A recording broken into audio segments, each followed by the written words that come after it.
ಹರಿ ಓಂ ಶ್ರೀ ಗುರುಭ್ಯೋ ನಮಃ. ಶ್ರೀಮಾನ್ ವೆಂಕಟನಾಥಾರ್ಯ ಕವಿತಾರ್ಕಿಕ ಕೇಸರಿ ವೇದಾಂತಾಚಾರ್ಯವರ್ಯೋ ಮೇ ಸನ್ನಿಧತ್ತಾಂ ಸದಾ ಹೃದಿ. ಎಲ್ಲರಿಗೂ ನಮಸ್ಕಾರ. ಈ ದಿನ ಶ್ರೀ ಪಾದುಕಾ ಸಹಸ್ರ ಪದ್ಯ 107 ಸಮರ್ಪಣಾ ಪದ್ಧತಿ.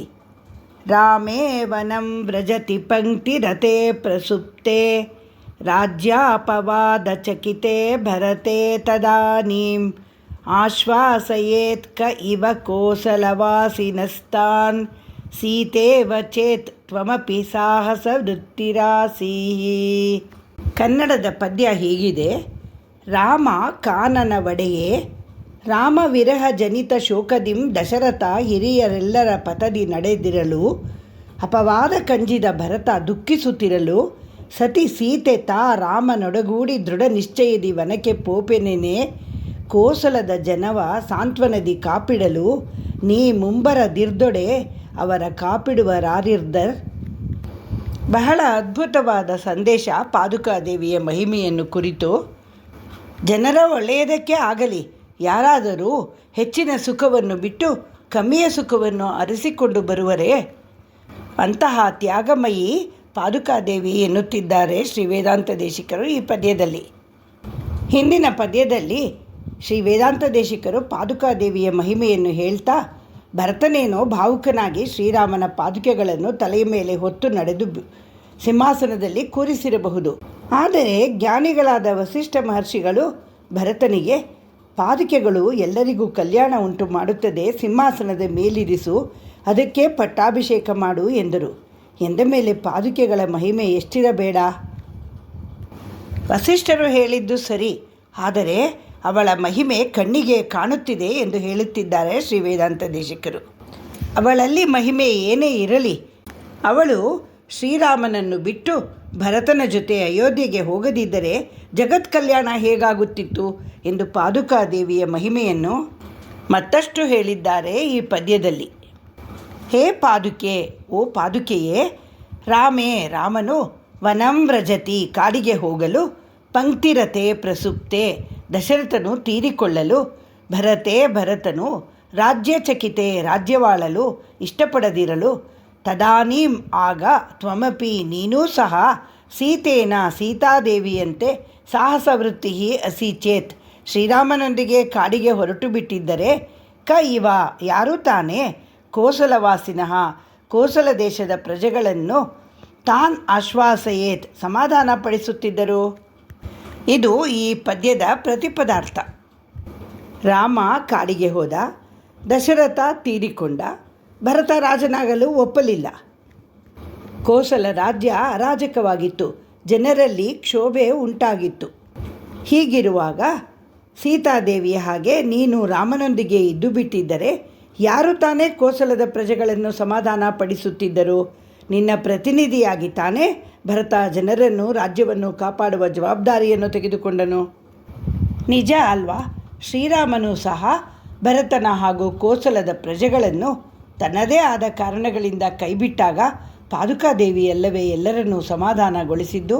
ಅನವರತ ಶ್ರೀರಾಮನ ಚರಣಗಳನ್ನು ಅಪ್ಪಿ ಹಿಡಿದು ಧನ್ಯಳಾಗಿದ್ದ ಅವಳು ಶ್ರೀರಾಮನನ್ನೇ ಬಿಟ್ಟು ಭರತನ ಜೊತೆ ಹೊರಟಳೆಂದರೆ ಅವಳ ತ್ಯಾಗ ಎಷ್ಟಿರಬೇಡ?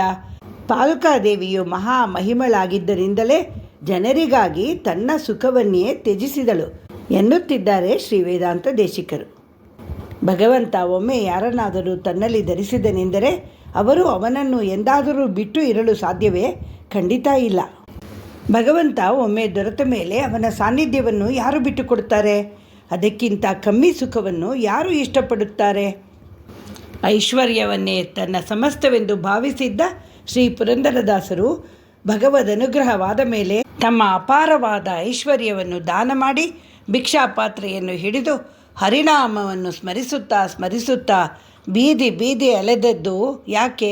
ಭಗವನ್ನಾಮ ಸ್ಮರಣೆಯನ್ನು ಬಿಟ್ಟು ಅವರಿಗೆ ಬೇರೇನೂ ಬೇಡವಾಗಿತ್ತು. ಕೋಟಿ ಕೋಟಿ ಐಶ್ವರ್ಯ ಅವರಿಗೆ ತೃಢ ಸಮಾನವಾಗಿತ್ತು. ಶ್ರೀ ವೇದಾಂತ ದೇಶಿಕರು ಸಹ ಶ್ರೀ ವಿದ್ಯಾರಣ್ಯರು ನೀಡಿದ್ದ ವಿಜಯನಗರದ ಆಸ್ಥಾನ ಪದವಿಯನ್ನು ತಿರಸ್ಕರಿಸಿ ಶ್ರೀ ವರದರಾಜನ ಪಾದಗಳನ್ನೇ ಹಿಡಿದರು. ತ್ಯಾಗರಾಜರು ಸಹ ನಿಧಿ ಚಾಲ ಸುಖಮ ಸನ್ನಿಧಿ ಚಾಲ ಸುಖಮ ಎಂದು ಹಾಡಿ ಶ್ರೀರಾಮನನ್ನು ಬಿಟ್ಟು ಯಾವ ನಿಧಿಯೂ ಬೇಡ ಎಂದರು. ಭಗವಂತನನ್ನೇ ಪತಿಯಾಗಿ ಬೇಡಿದ ಶ್ರೀ ಆಂಡಾಳ್ ತಾಯಿಯೂ ಸಹ ತಿರುಪ್ಪಾವೈನ ಮೊದಲನೇ ಪಾಶುರದಲ್ಲಿ ನಾರಾಯಣನೇ ನಮಕ್ಕೇ ಪರೈ ತರುವಾನ್ ಎಂದಳು. ಶ್ರೀಮನ್ನಾರಾಯಣ ವೈಕುಂಠ ಲೋಕ ಕೊಡುತ್ತಾನೆ ಎಂದಳು. ಕಡೆಯ ಪದ್ಯದಲ್ಲಿ ಏಳೇಳು ಪಿರವಿಕ್ಕುಂ ಉನಕ್ಕೇ ನಾಮಾಳ್ ಶೈವೋಂ ಎನ್ನುತ್ತಾಳಲ್ಲ, ಹಾಗಾದರೆ ಅವಳಿಗೆ ವೈಕುಂಠ ಪ್ರಾಪ್ತಿಯ ಬಗ್ಗೆ ನಂಬಿಕೆ ಇರಲಿಲ್ಲವೇ? ಮತ್ತೆ ಮತ್ತೆ ಹುಟ್ಟುವ ಮಾತನ್ನು ಏಕೆ ಆಡುತ್ತಾಳೆ? ಅವಳಿಗೆ ಭಗವಂತ ವೈಕುಂಠ ನೀಡುತ್ತಾನೆಂದು ಸಂಪೂರ್ಣ ನಂಬಿಕೆ ಇತ್ತು. ಆದರೆ ಶಾಶ್ವತವಾದ ಪರಮಪದವನ್ನು ಬಿಟ್ಟು ಆಗಾಗ ಭೂಮಿಗೆ ಬರುವ ಆಸೆ ವ್ಯಕ್ತಪಡಿಸಿದ್ದಾಳೆ 29ನೇ ಪಾಶುರದಲ್ಲಿ. ಏಕೆಂದರೆ ಶ್ರೀ ಮಹಾವಿಷ್ಣು ವೈಕುಂಠದಲ್ಲಿ ಸ್ಥಿರವಾಗಿ ಇರುವುದಿಲ್ಲ, ಆಗಾಗ ಪರಿತ್ರಾಣಾಯ ಸಾಧೂನಾಮೆಂದು ಭೂಮಿಗೆ ಹೊರಟು ಬಿಡುತ್ತಾನಲ್ಲ. ಆಗ ಶ್ರೀಹರಿಯನ್ನು ಬಿಟ್ಟು ವೈಕುಂಠವೂ ಬೇಡ, ಅವನೇ ಬೇಕು, ಅವನ ಜೊತೆಯಲ್ಲೇ ಇರಲು ನಾವು ಜನ್ಮಗಳನ್ನು ತೆಗೆದುಕೊಳ್ಳೋಣ ಎಂದು ಹೇಳುತ್ತಾಳೆ. ಆದರೆ ಪಾದುಕಾದೇವಿಯಾದರೋ ರಾಮನನ್ನು ಅರೆಗಳಿಗೆಯೂ ಬಿಟ್ಟಿರಲು ಒಪ್ಪದ ಸೀತಾದೇವಿಗಿಂತ ಆಂಡಾಳಂತಹ ಪರಮ ಭಕ್ತೆಗಿಂತ ಎಷ್ಟೋ ಜನ ಸಾಧು ಮಹಾತ್ಮರಿಗಿಂತ ಹೆಚ್ಚಿನವಳು. ಜನರಿಗೆ ಒಳ್ಳೆಯದಾಗಲಿ ಎಂದು ಭಗವಂತನ ಪಾದಗಳನ್ನೇ ಬಿಟ್ಟು ಅಯೋಧ್ಯೆಗೆ ನಡೆದಳು ಎಂದಿದ್ದಾರೆ ಶ್ರೀ ವೇದಾಂತ ದೇಶಿಕರು. ಶ್ರೀರಾಮನನ್ನು ನಂಬಿದ್ದ ಕೋಸಲ ದೇಶದ ಜನರಿಗಾಗಿ, ಶ್ರೀರಾಮನನ್ನೇ ನಂಬಿದ್ದ ಭರತನಿಗಾಗಿ ಶ್ರೀರಾಮನ ಪಾದಗಳಂತಹ ಐಶ್ವರ್ಯವನ್ನೇ ತೊರೆದಳಲ್ಲ, ಎಂತಹ ನಿಸ್ವಾರ್ಥ ಎಂದು ಉದ್ಗಾರ ಮಾಡುತ್ತಿದ್ದಾರೆ ಶ್ರೀ ವೇದಾಂತ ದೇಶಿಕರು. ಯಾವುದೇ ವ್ಯಕ್ತಿಯ ಹಿರಿಮೆ ಅವರು ಸಾಧನೆಯಿಂದ ಏನು ಪಡೆದರು ಎಂಬುದರಲ್ಲಿ ಇಲ್ಲ, ಸಮಾಜದ ಹಿತಕ್ಕಾಗಿ ಏನನ್ನು ಬಿಟ್ಟುಕೊಟ್ಟರು ಎಂಬುದರಲ್ಲಿ ಇದೆ ಎಂಬ ಸಂದೇಶವನ್ನು ಜಗತ್ತಿಗೆ ನೀಡುತ್ತಿದ್ದಾರೆ ಶ್ರೀ ವೇದಾಂತ ದೇಶಿಕರು.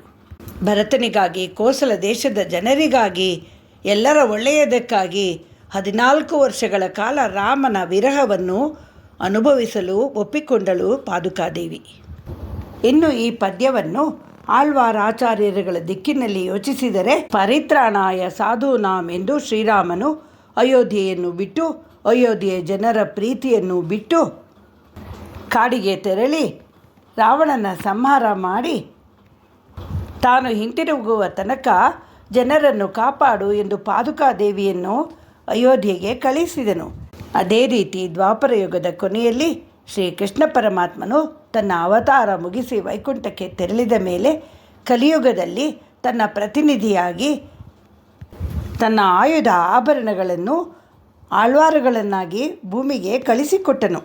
ಜನರನ್ನು ಉದ್ಧಾರ ಮಾಡಲು ಭಗವಂತನ ಪ್ರತಿನಿಧಿಯಾಗಿ ಕಲಿಯುಗದಲ್ಲಿ ಪಾಂಚಜನ್ಯ ಅಂಶವಾಗಿ ಪೊಯ್ಗೆಯಾಳ್ವಾರರು, ಗದೆಯ ಅಂಶವಾಗಿ ಪೂದತ್ತಾಳ್ವಾರರು, ನಂದಕಿ ಖಡ್ಗಾಂಶವಾಗಿ ಪೇಯಾಳ್ವಾರರು, ಚಕ್ರಾಂಶವಾಗಿ ತಿರುಮಳಿಶೆ ಆಳ್ವಾರರು, ವಿಶ್ವಕ್ಸೇನಾಂಶವಾಗಿ ನಮ್ಮಾಳ್ವಾರರು, ಕೌಸ್ತುಭಾಂಶವಾಗಿ ಕುಲಶೇಖರ ಆಳ್ವಾರರು, ಗರುಡಾಂಶವಾಗಿ ಪೆರಿಯಾಳ್ವಾರರು, ಭೂದೇವಿಯ ಅಂಶವಾಗಿ ಆಂಡಾಳ್ ತಾಯಿಯು, ವನಮಾಲೆಯ ಅಂಶವಾಗಿ ತೊಂಡರಡಿಪ್ಪಡಿ ಆಳ್ವಾರರು, ಭಗವಂತನ ಎದೆಯ ಮೇಲಿನ ಶ್ರೀವತ್ಸ ಚಿಹ್ನೆಯ ಅಂಶವಾಗಿ ತಿರುಪ್ಪಾಣಾಳ್ವಾರರು, ಗಣಾಂಶರಾಗಿ ಮಧುರಕವಿ ಆಳ್ವಾರರು, ಭಗವಂತನ ಬಿಲ್ಲಾದ ಶಾರ್ಗದ ಅಂಶವಾಗಿ ತಿರುಮಂಗಯ್ಯ ಆಳ್ವಾರರು ಈ ಭೂಲೋಕದಲ್ಲಿ ಹುಟ್ಟಿ 4000 ದಿವ್ಯ ಪ್ರಬಂಧಗಳನ್ನು ನೀಡಿ ಜನರ ಉದ್ಧಾರಕ್ಕಾಗಿ ಭಗವಂತನನ್ನೇ ಬಿಟ್ಟು ಬಂದರು.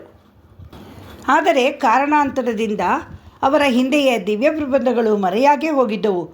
ಆಗ ಭರತನಂತಹ ನಾಥಮುನಿಗಳು ಭಕ್ತಿಯಿಂದ ನಮ್ಮಾಳ್ವಾರರನ್ನು ಕುರಿತು ತಪಸ್ಸು ಮಾಡಿದಾಗ ಪಾದುಕಾ ಸ್ವರೂಪಿ ನಮ್ಮಾಳ್ವಾರರು ನಾಥಮುನಿಗಳನ್ನು ಅನುಗ್ರಹಿಸಿ 4000 ದಿವ್ಯ ಪ್ರಬಂಧಗಳು ಮತ್ತೆ ದೊರಕುವಂತೆ ಮಾಡಿದರು.